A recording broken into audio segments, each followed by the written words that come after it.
Important છે. તો સૌથી ઇમ્પોર્ટન્ટ છે મેગ્નેટ.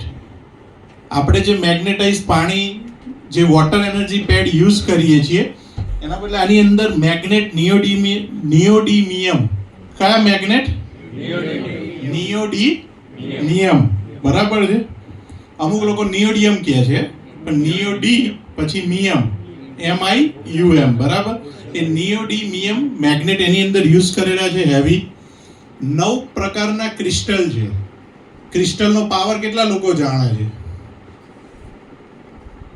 જે લોકો હીલિંગ લાઈનમાં હોય ને એ લોકોને ખબર હોય કે દરેક વસ્તુનો પ્રભાવ હોય. તો ક્રિસ્ટલ જેના સંપર્કમાં આવે ને એને પ્રભાવિત કરે. તો પાણી જે એક એવી વસ્તુ છે સૃષ્ટિ ઉપર કે આની સૌથી વધારે યાદદાસ્ત છે. તો 9 પ્રકારના ક્રિસ્ટલમાંથી 2 જ પ્રકારના ક્રિસ્ટલ ઇન્ડિયામાં છે. બાકીના 7 પ્રકારના ક્રિસ્ટલ બહારની કન્ટ્રીમાંથી લાવવામાં આવે છે. બીજી વસ્તુ અંદર ટર્મોલિન કરીને એવા સ્ટોન છે. તમે ગૂગલમાં સર્ચ કરશો તો તમને એનો ખ્યાલ આવશે. એનું કામ જે પાણીની અંદર જે નેગેટિવિટી આવે છે એને શોષી લેવાની અને આપણને પાણી પોઝિટિવ કરી આપવાનું. રુદ્રાક્ષ વિશે કેટલા લોકો જાણે છે? રુદ્રાક્ષની અંદર કહે છે કે આપણે બધા લોકો પહેરીએ છીએ, બ્રેસલેટ બનાવીએ, ગળામાં ચેન બનાવીએ છીએ. બરાબર. પણ તમે રિસર્ચ કરજો, જો પાણીની અંદર રુદ્રાક્ષ નાખી એ પાણી પીવામાં આવે તો આપણા હેલ્થ માટે બહુ જ ઉપયોગી છે. હું આ બધું બોલું છું, બહુ ડિટેલમાં નહીં સમજાવતો, તમે યુટ્યુબમાં નાખીને સર્ચ કરી શકો છો. કારણ કે અત્યારે બધું જ ગૂગલ બાપા આપણા મોબાઈલમાં આપી દીધું છે. એટલે ધીરુ કાકા વર્ષો પહેલા કહી ગયા હતા, કર લો દુનિયા મુઠ્ઠી. તમારે જે જોવું હોય મુઠ્ઠીની અંદર આમાં. બરાબર છે. તો રુદ્રાક્ષ છે. પછી સિલ્વર. આપણે પહેલાના સમયમાં સૌથી વધારે શેનો વપરાશ કરતા હતા? ચાંદીનો. તો આ મશીનની અંદર ચાંદી પણ છે. પછી આપણે ગોમતી ચક્ર કહીએ છીએ, એ પણ છે આની અંદર.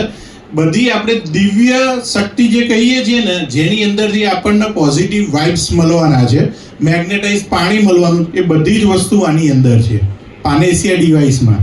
પણ શા માટે? તો અત્યારે જે આપણે પાણી પીએ છીએ ને ડેડ વોટર પીએ છીએ. કેવું? મેડમે કીધું મેગ્નેટનું બતાવવા માટે કે વોટર એનર્જી પેડ લગાવવાથી પાણી મેગ્નેટાઇઝ થાય.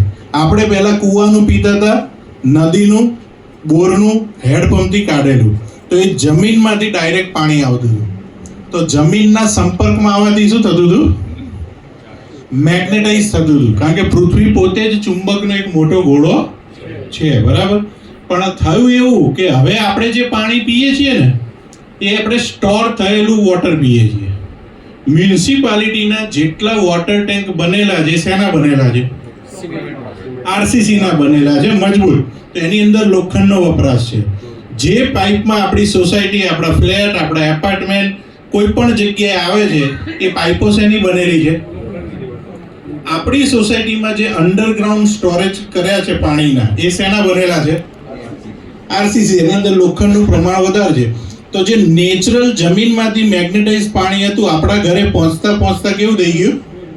કેમ કે મેગ્નેટનો ગુણધર્મ એવો છે કે જે લોખંડના સંપર્કમાં આવે એટલે એકબીજાને એટ્રેક્ટ કરે. તો પાણીની અંદર જે મેગ્નેટિક પાવર છે, તમે વિડીયો જોશો તો અંદર જોઈ નહીં શકો કે શું પ્રોસેસ થાય છે, પણ એકબીજાને એટ્રેક્ટ કરે છે. બરાબર. તો પાણીની અંદર જે નેચરલ મેગ્નેટિક પાવર હતો એ કોણે ખેંચી લીધો?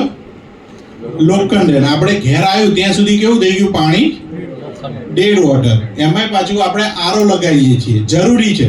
કેમ કે પહેલાના સમયમાં આટલા TDS વાળું પાણી આવતું નહોતું. અત્યારે 700, 800, 1200 TDS નું પાણી આવે છે. તો એ કંટ્રોલ કરવા માટે આપણે જે આરો લગાવીએ છીએ TDS કંટ્રોલ કરવા માટે, પણ એની અંદર સારા મિનરલ્સ પણ નીકળી જાય છે. આજથી 20 વર્ષ પહેલા કોઈએ B12 નામ નહોતું સાંભળ્યું. આજે તમને દર 5મા 6ઠા ઘરે B12 ની બીમારી વાળા વ્યક્તિ જોવા મળશે. મેં જોયેલા છે કે 22-24 વર્ષના લોકોને તે B12 ના ઇન્જેક્શન લેવા પડે છે. એનું રીઝન શું? કે કેટલાય વર્ષોથી આપણે આરોનું પાણી અથવા બહારથી જે વોટર મંગાવીએ છીએ ઘરે, અમુક લોકો આરો યુઝ નથી કરતા પણ ઘેર પાણીની બોટલ મંગાવે તો ભાઈ આરોનું જ છે. બરાબર. તો હવે આ મશીન એટલા માટે કે આરોમાંથી જે આપણે 150 TDS આસપાસનું પાણી હોય એ જ્યારે આ ડિવાઇસમાંથી પસાર થશે તો શું પ્રોસેસ થશે? તો ડિવાઇસની અંદર શું નાખેલું છે? નવા વ્યક્તિ જે પહેલી વખત સાંભળે, શું મેગ્નેટ નાખેલું છે અંદર? હા કે ના બોલો જ ખરા. હજુ તો 10 મિનિટ નહીં થઈને ઘેર જઈને તો પિક્ચર કશું યાદ જ ના રહે. અંદર મેગ્નેટ છે, ગોમતી ચક્ર છે, સિલ્વર છે, રુદ્રાક્ષ છે, ક્રિસ્ટલ છે, બરાબર, ટર્મોલિન કરી સ્ટોન છે. આ બધી જ વસ્તુ ડિવાઇન એનર્જી આની અંદર છે. આને ડિવાઇન વોટર આપણે કહી શકીએ. પાણી આ આરઓ નું જે 100-150 TDS નું પાણી આ ડિવાઇસમાંથી પસાર થશે એટલે એની અંદર ડિવાઇન એનર્જી કહીએ અથવા મેડિકલ પ્રોપર્ટી કહીએ એ ટાઈપનું આ પાણી થઈ જશે. બરાબર છે. હવે થોડી ડીપમાં વાત કરું. સાહેબ આવી ગયા છે? આવી ગયા છે? 5 મિનિટ આ પતી જાય. આ ડેમો આપણે જોઈ લઈએ કે જે ડિવાઇન વોટરની અંદર આપણે જે પાણી પીશું તે પાણી અંદર કઈ કઈ પ્રોપર્ટી હોવી જોઈએ. તો મેડમ એક બોલ્યા માઇક્રો ક્લસ્ટરિંગ બોલ્યા. આપણે જે પાણી પીએ છીએ ને 14 થી 20 મોલેક્યુલ્સનું શું કહેવાય, જાડું ક્લસ્ટર કહેવાય. એટલે જાડું પાણી જે આપણે પીએ છીએ આપણા સેલ્સની અંદર એબ્ઝોર્બ થતું નથી. જ્યારે ડિવાઇસમાંથી પાણી આવશે એટલે આપણે આ ડેમોમાં જોઈએ છીએ. આ સૌથી પહેલા ડ્રોપ જે મૂક્યા છે શેના ડ્રોપ છે? આ પીએચ ના ડ્રોપ છે. હા,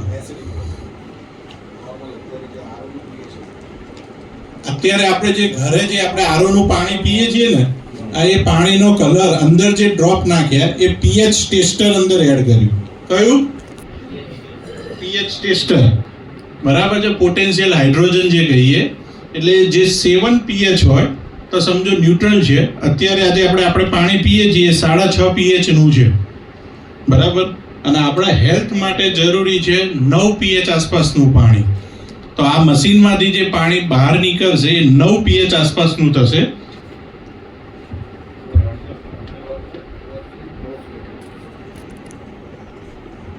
બીજી વસ્તુ અંદર મેડિકલ ઇન્ગ્રેડિયન્ટ જે કહેવાય કે મેડિકલ લેંગ્વેજમાં ORP કહેવાય. બરાબર છે. ORP મતલબ ઓક્સિડેશન રિડક્શન પોટેન્શિયલ. આપણે કંઈ પણ ફૂડ ખાઈએ છીએ ને એ બધું ઓક્સિડાઇઝ થયેલું ફૂડ ખાઈએ છીએ, પ્રોસેસ થયેલું ફૂડ ખાઈએ છીએ. કોલ્ડ ડ્રિંક્સ પીએ છીએ, બધી જ વસ્તુ કેવું છે કે પોઝિટિવ ORP માં આવે. હવે આ બધું ડીપમાં સમજાવજો તો ઘણો સમય થાય, પણ શોર્ટમાં સમજાવું. કોરોના પોઝિટિવ હોય તો સારું કે નેગેટિવ હોય તો સારું? બરાબર છે. એઝ ઇટ ઇઝ આની અંદર જે પીએચ ટેસ્ટર આપણે ORP ટેસ્ટર છે એના ફિનોપ્થિલિન કહેવાય છે. એ જ્યારે સાદા પાણીમાં અને પાનેસિયા ડિવાઇસના પાણીમાં આપણે જ્યારે 2 ડ્રોપ નાખશું ત્યારે શું થશે? તો સૌથી પહેલા આપણે નોર્મલ વોટરમાં નાખીએ ORP ટેસ્ટર. પાણીમાં કોઈ ચેન્જ થયો? કોઈ ચેન્જીસ દેખાય છે? એનો મતલબ એ કે ORP પોઝિટિવ, અંદર કોઈ મેડિકલ પ્રોપર્ટી નથી. હવે પાનેસિયા ડિવાઇસની અંદર જે પાણી છે એની અંદર 2 ડ્રોપ નાખ્યા તો કેવું થઈ ગયું પાણી?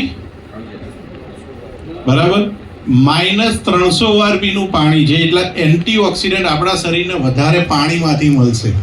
બરાબર. આ શોર્ટમાં સમજાઈ રહ્યો છું. ત્રીજી વસ્તુ જે આ બંને ગ્લાસની અંદર હળદર હતી, એક નોર્મલ પાણી અને આ